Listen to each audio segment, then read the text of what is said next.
In the world of dancing, especially within ballet and contemporary, the injury shin splints is being addressed. Do you have shin splints? And are you a hip hop dancer and a breaker? But within the world of break dancing and hip hop, it's not that common that this injury is being addressed. And you're at the right channel. Welcome to the channel. My name is Stanley, aka the Injury Nomad, and I'm on a mission to spread education around injury prevention for hip hop dancers and breakers. So let's go. Shin splints. What is shin splints? We have a muscle here between your ankle joint and your knee joint. We have a muscle called tibialis, and the tibialis is a muscle that's going from here to here.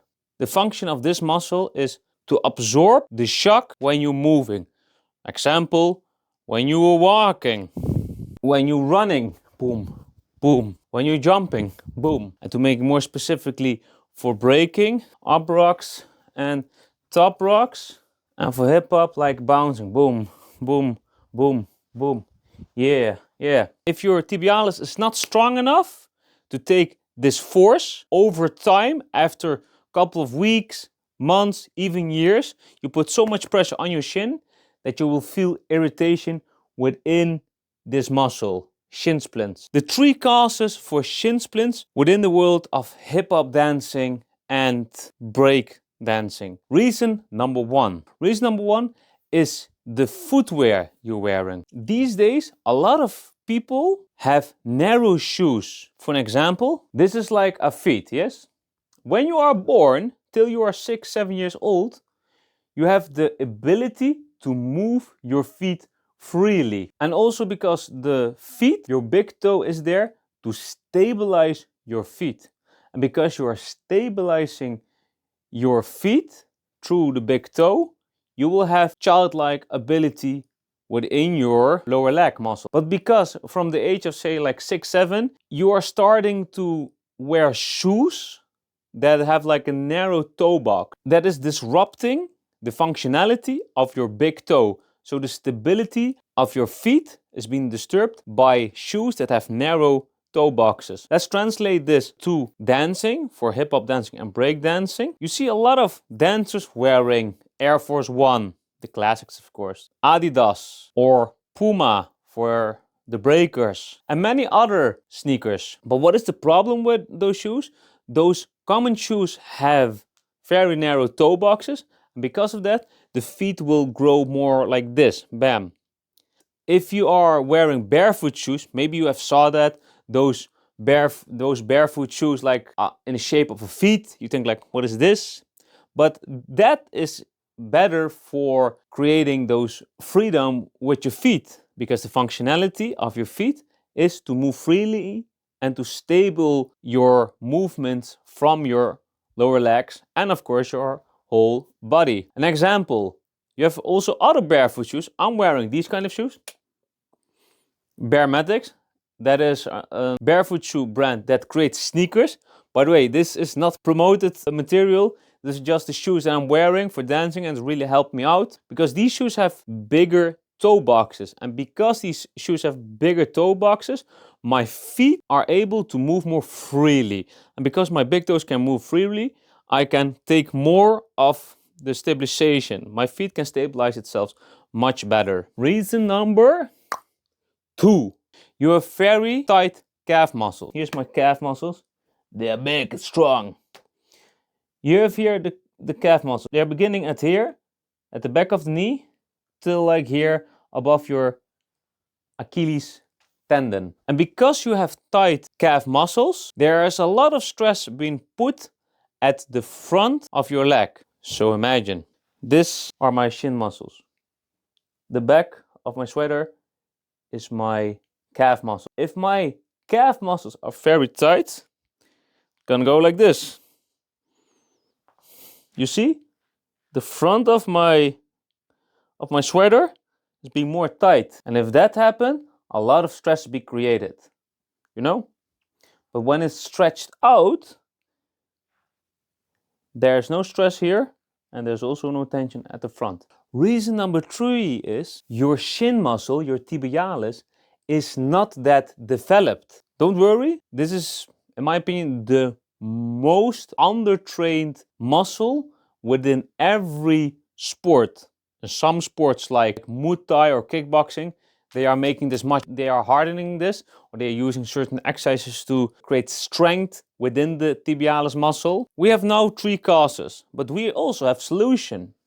So the solutions for this are the next thing. I started off 3 years ago with a certain system called ATG. It's from, maybe you have heard from him, knees over toes guy. Because of him, I have started training in a whole other way, long term, but also much better that I can understand. This is a system that I follow on a daily basis for the last 3 years. The analogy from the ATG system is you are building from the ground up. You are creating a house. Therefore, you always start at the bottom and not at the ceiling.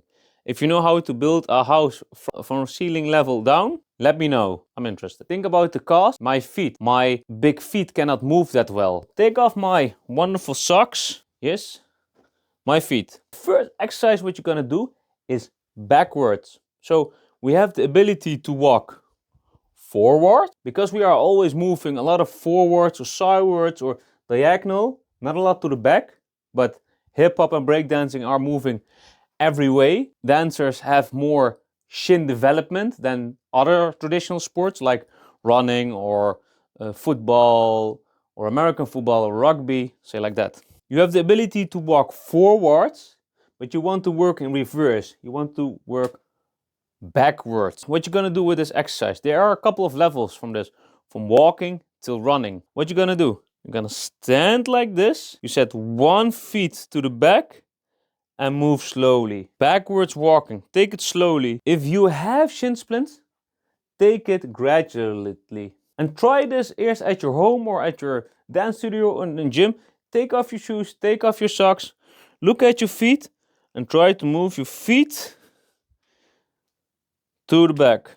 So not like duck feet, not like ballet and moving like this. No, respect to ballet. If you do ballet, put it in the comments because I like the crazy techniques you guys are doing. Hold your feet like this, parallel straight to the front, and then move slowly. Try to move your big toe to the ground and roll from your feet, your ankle, and you feel it also in your calf and your hamstrings and your glutes and your lower back. Level number 2. If this is going good, take bigger steps. So first was gentle, small steps. Now take big steps. Big steps, big steps.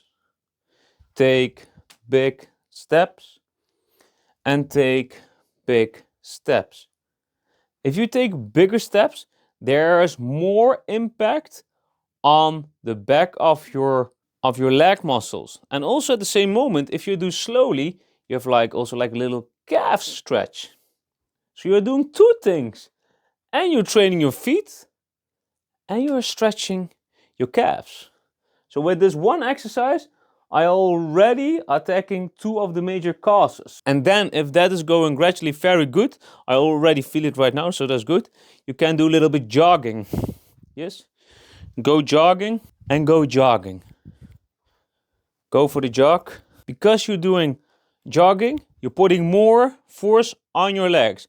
But because of that, your posterior chain will be activated. So posterior chain is the back of my body. Okay, we're gonna go to the next one. The exercise number 2, tibialis raises. So tibialis, what I said, we have here Trevor. We have the tibialis, this is Sticky Trevor. I worked on my art. Put in the comments how beautiful Trevor is and how much do you rate my drawing. So tibialis muscle is a muscle that is going from below the knee to your ankle and it's protecting your knees from all that force. The first exercise we're gonna do is tibialis raises. All of these exercises you can do at home, easy, or at your dance studio, or in the gym, or in the bus, or if you're in jail, you can go, or doing in jail. All right, first thing what you do is you're gonna just sit at the edge of your chair.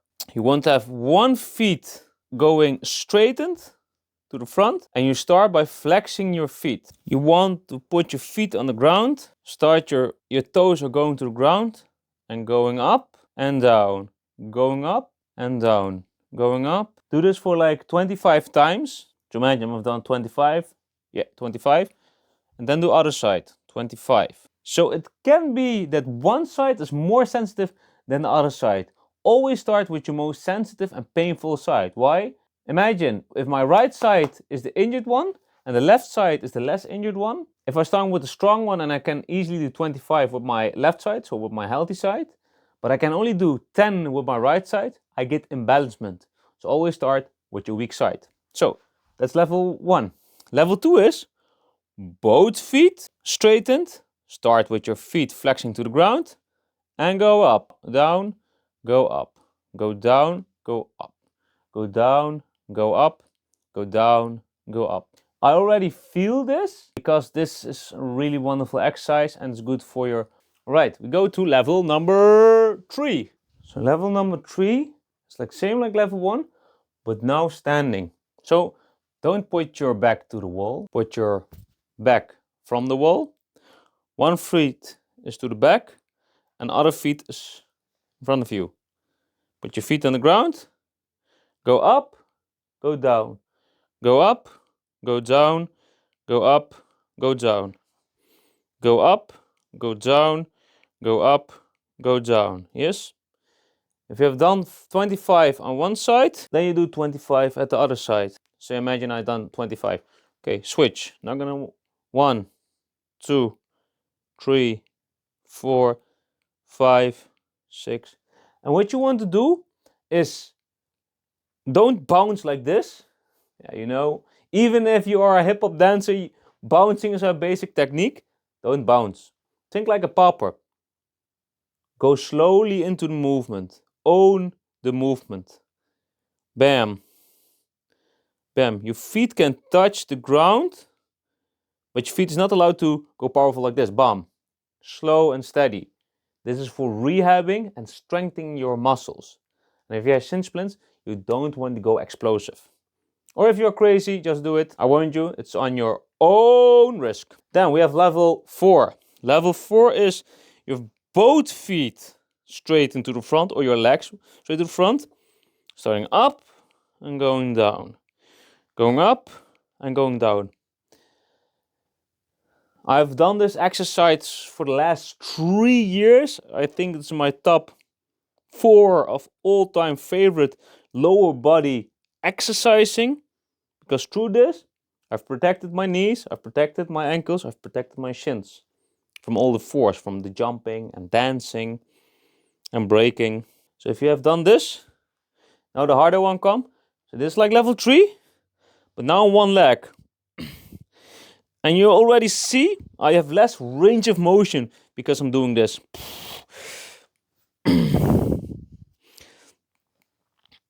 And because I've less range of motion, this more strength is being created in that short range. You see? Oh, and switch from other legs. So with one leg, I can do this movement very good, but at the other, I can do it less. Now go back to Trevor.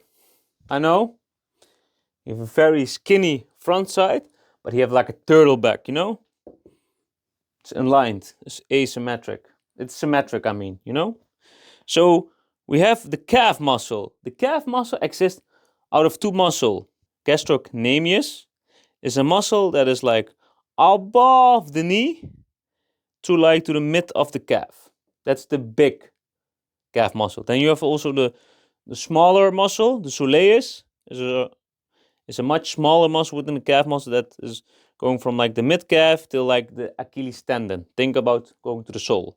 The exercise what we're gonna do for this one is a standing calf raises. Maybe you already have done some physiotherapy, or maybe you've done some leg days and that you have done calf raises. Start with both hands against the wall, feet below your shoulders. So start low, going up and slowly down. Go up, slowly down. And don't go like fast up, slowly down, and then go bounce. No. Again, even that you are a dancer, don't do bouncing because you are rehabbing and strengthening your calf muscles, you know? Think like a popper. Go slowly. Bam. Go slowly. Bam. Because how slower you do it, how more you owning and knowing the position. Level 1. Level 2 is going further and further. I can even go more further than this. And then there will be a moment that you can straighten fully. And then you start like this. Already an amazing calf stretch. Going up and going down. Right. Then you're gonna go to level 3. Both hands to the wall. 1 foot up. Going up. Going down. Going up. Going down. Going up. Going down. And of course, switch side. And always start with your weakest and sensitive side. And then go to your more healthier and stronger side. We don't want to create more imbalancement. Bam. Okay, then we go to level 4. Is the same as level 3, but now you put your feet at the back of your Achilles tendon. Going down, going up. Yeah. So then you put all your weight on this one leg. Switch side. Right. Go more to the back, and then you can go fully to the back and go like this. Oh, I need to train this variation much more, man. We have discussed the causes of shin splints, the narrow toe box shoes you are wearing, the tight calf muscles, and the weak tibialis muscles. The solution is for all the problems: walking backwards, taking bigger steps, running backwards, tibialis raises, sit with one leg, sit with 2 legs and do the exercise, standing, 1 leg and other leg assist on the ground, 2 legs at the same moment, 2 feet up, then only 1 foot on the ground, other feet up, and then going tibialis raises, the calf, standing calf raises, both feet close to the wall, doing the exercise, maximum to the back and between it, if you can do it. Then standing with 1 leg and other legs up in the air, and then fully with your leg, with your floating leg on your standing leg, then do the exercise, and then progress to the back. This is what I would recommend. What you will do is start off with 5 to 10 minutes walking backwards. If that's going good after a couple of weeks, months, and maybe even years, try with the bigger steps running.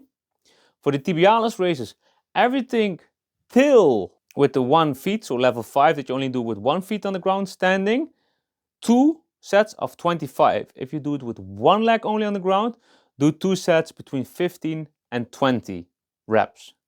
For the calf raises standing, close to the wall, 2 sets of 25. And if you go more from the wall, build up also to from 15 to 25. Yes? Take it slowly. And if you do the 1 leg variation, do 15 to 20 with 1 leg on level 3 and level 4. And if you go maximum to the back, go still 15 to 20. This is the video. Thank you very much for everything. Put it in comments if you have shin splints and what you thought about this video. And I see you next week. Let's make dancers strong again. Let's go.